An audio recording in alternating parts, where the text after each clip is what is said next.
In a unanimous decision today, July 25, 2025, the Supreme Court en banc declared the articles of impeachment against Vice President Sara Duterte unconstitutional, noting that it is barred by the one-year rule under Article 11, Section 3, Paragraph 5 of the Constitution, and that it violates the right to due process enshrined in the Bill of Rights.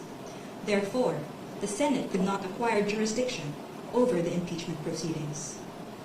However, the court said it is not absolving Vice President Duterte from any of the charges against her. But any subsequent impeachment complaint may only be filed starting February 6, 2026. The case stemmed from 4 impeachment complaints against Vice President Duterte.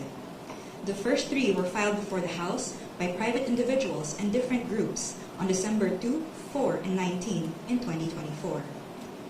A 4th complaint was lodged by a resolution approved by more than 1/3 of the House members of the 19th Congress on February 5, 2025, which was transmitted as the Articles of Impeachment to the Senate on the same day. This was followed by 2 petitions filed before the Supreme Court challenging its constitutionality.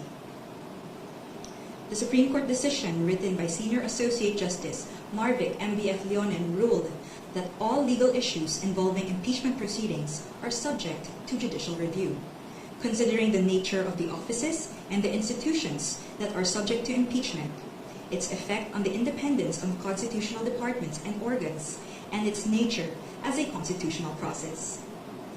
The impeachment process is primarily a legal and constitutional procedure, but with political characteristics. It may be sui generis, but it is not a purely political proceeding. This means that the Bill of Rights, especially the Due Process Clause and the right to speedy disposition of cases, applies to the entire impeachment process, it said. Although the court does not determine whether an impeachable officer may be removed or disqualified from political office, it emphasized that it has the duty to construe the process mandated in the Constitution. In declaring that the articles of impeachment were barred by the one-year rule, the decision differentiated the first 3 complaints from the 4th complaint. The first 3, it said, were filed under Article 11, Section 3, Paragraph 2 of the Constitution, which allows any citizen to file a verified complaint with an endorsement by any House member.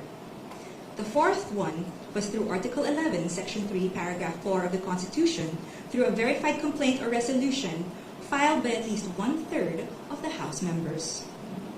The court took note that the House and the 19th Congress did not act on the first 3 endorsed complaints, which were considered terminated or dismissed upon adjournment of the House.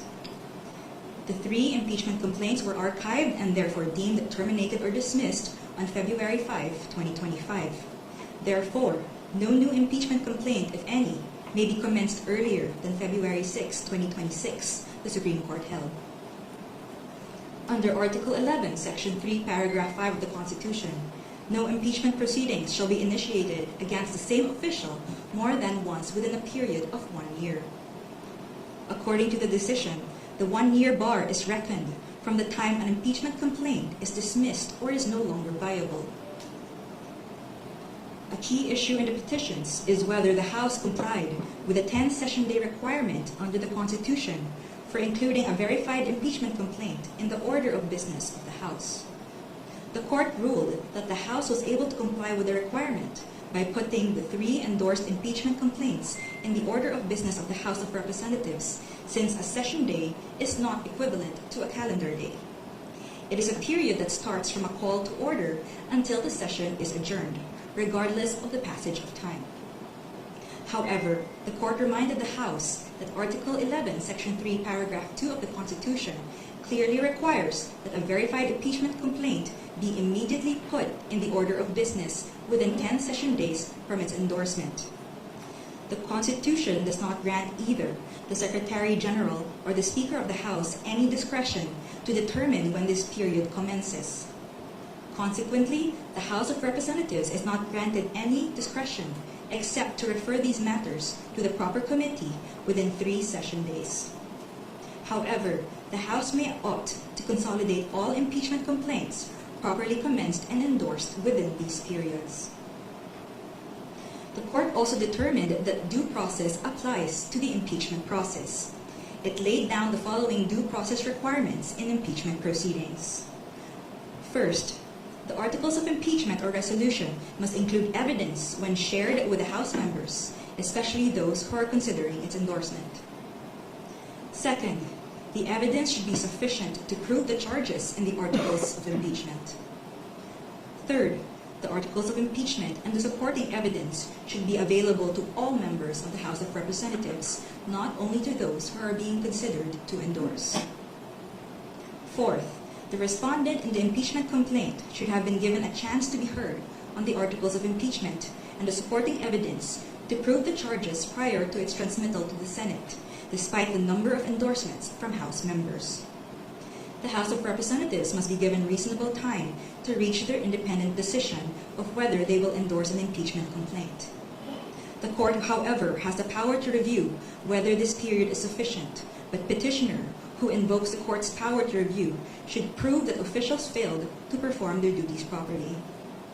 Sixth, the basis of any charge must be for impeachable acts or omissions committed in relation to their office and during the current term of the impeachable officer. For the President and Vice President, these acts must be sufficiently grave, amounting to the crimes described in Article 11, Section 2, or a betrayal of public trust given by the majority of the electorate.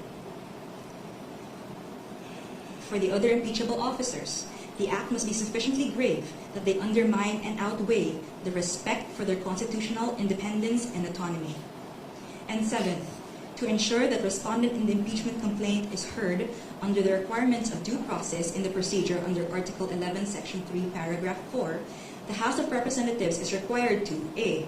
Provide a copy of the articles of impeachment and its accompanying evidence to the respondent to give him or her an opportunity to respond within a reasonable period to be determined by the House rules. The Constitution only requires an opportunity to be heard. It is up to the respondent to waive this fundamental right and opt to present his or her evidence at the Senate trial. And B. Make the articles of impeachment with its accompanying evidence and the comment of the respondent available to all members of the House of Representatives. It is the House, not 1/3 of the House, that has the sole prerogative to initiate impeachment complaints. Thus, there must be some modicum of deliberations so that each member representing their constituents can be heard and thus convince others of their position. The transmittal will only take place upon the qualified vote of 1/3 of the House. We quote from the final note of the unanimous decision. It is not our duty to favor any political result. Ours is to ensure that politics are framed within the rule of just law.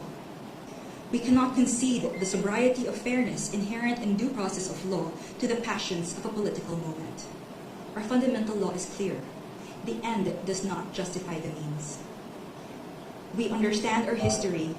We have learned that in the past, momentary desires to do what is convenient and concede means to ends have inadvertently created precedents that weaken the succor of law for those who dissent, or those at our society's margins, or those who may have fallen out of grace from the powers that be.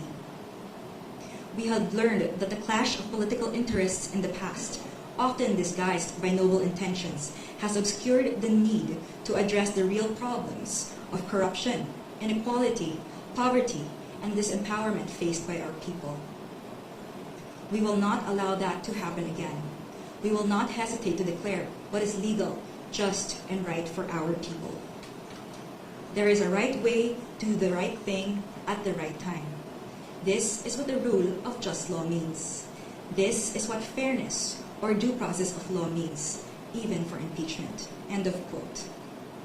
The Supreme Court's ruling is immediately executory. It shall be deemed served on the petitioners and released upon publication in the Supreme Court website and receipt of the parties of their digital copy in accordance with the guidelines on the transition to electronic filing in the Supreme Court.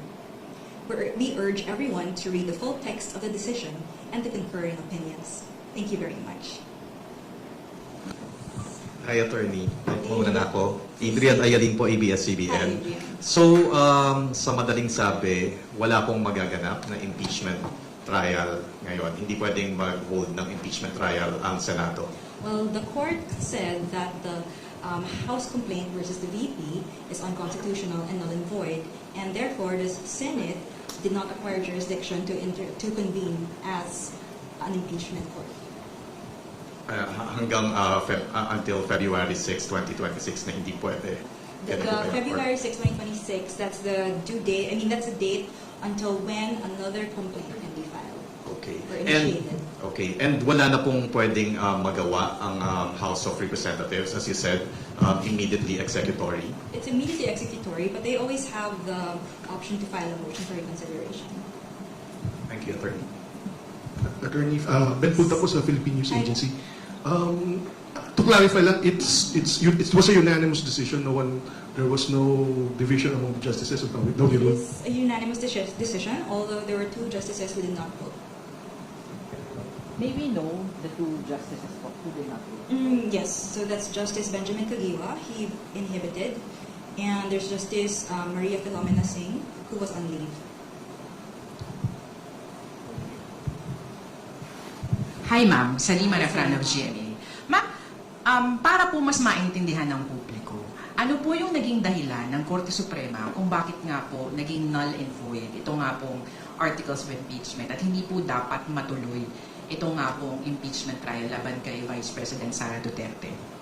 Well, number 1, it said that the articles of impeachment, which was the 4th complaint, violated the 1-year period ban because there were 3 complaints that came ahead of it.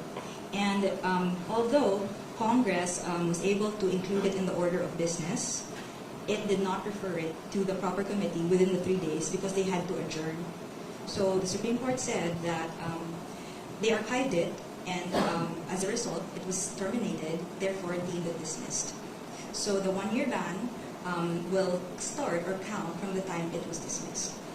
So the 4th complaint could not have validly been transmitted to the Senate. Tapos ma'am, meron din pong sinabi yung Korte tungkol po dun sa hindi nito ina-absuelto. Yes. Tama. Pwede pong pakiulit yun and pakipaliwanag yung parte pong yan. So the court The court said it is not absolving Vice President Duterte from any of the charges against her. So that means, again, hindi siya absolved from any of the charges. But any complaint for impeachment against her can only be filed by Feb 6, 2026 onwards. Kumaga, pwede pa rin humarap. Pwede pa rin. Hi, Attorney Michael Flores of Reuters. Hi. Attorney, just to clarify, so essentially the decision acts on a procedural flaw on the part of the House of Representatives in initiating the complaint, and it does not really act on the merits or the grounds that were cited in the articles of impeachment, because he also said that the decision does not absolve the Vice President of the charges that are lodged against her. Yes, so the decision does not delve into the merits of the impeachment complaints against the VP, but rather it just said that the impeachment complaint that was transmitted to the Senate was void for being contrary to the 1-year ban, and that it violated the due process rights of the VP. And in terms of way forward, when, for example, the House of Representatives invoke their independence as a co-equal and independent branch of government, how is the court